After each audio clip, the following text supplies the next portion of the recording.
Welcome to the preview of the first Test match, England versus West Indies at Barbados. Well, obviously there's been a huge error in the selection. Stuart Broad should have been playing in the first Test match. There's 1,000 wickets between Jimmy Anderson and Stuart Broad. I don't think you would ever see Shane Warne or McGrath being left out. And I think that's the magnitude of these two players. They're one of the, well, they are the greatest partnership in English history. And why would you drop Stuart Broad? And we all know Stuart Broad is, he does produce these devastating spells that he has done in the past couple of years. So I'm sure he'll be hungry, raring to go.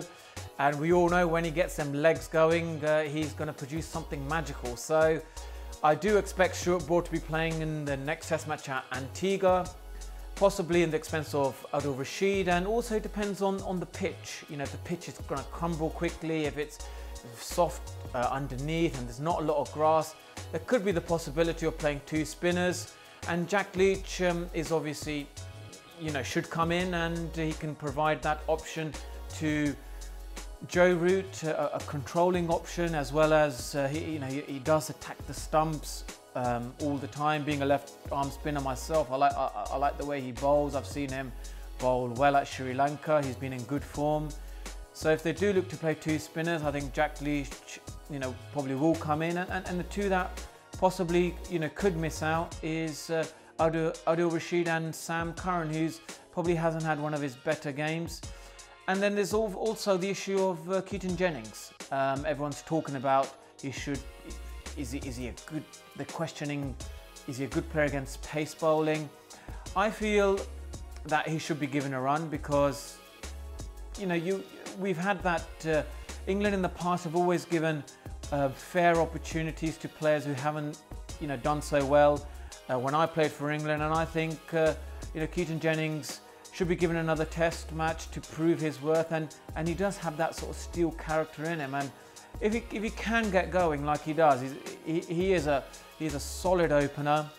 But sometimes we've seen in the past, against pace bowling especially, he does get caught in between, and sometimes when he doesn't know which gear to play his innings. Well, you can look at the second innings, the contrast of how Keaton Jennings is unsure the tempo to play when the pressure is on him, and that's something he must learn. I think he's a good player when the pressure is not on him, and he's very clear in terms of his game plan. He's a very flowing batsman, and he needs to really work out in different situations how to play according to the situation.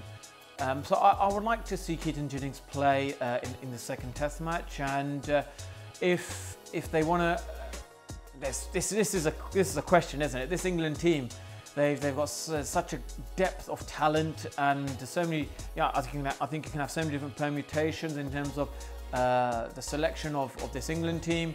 You can give the gloves back to Johnny Bairstow. You can bring in an extra batsman, but in my opinion, I think they shouldn't panic. Keep things as they are. And if any selections do take place, Stuart Broad comes in. If they want to play a second spinner, then that's Jack Leach. If not the case, then keep Sam Curran and not make any huge panic changes.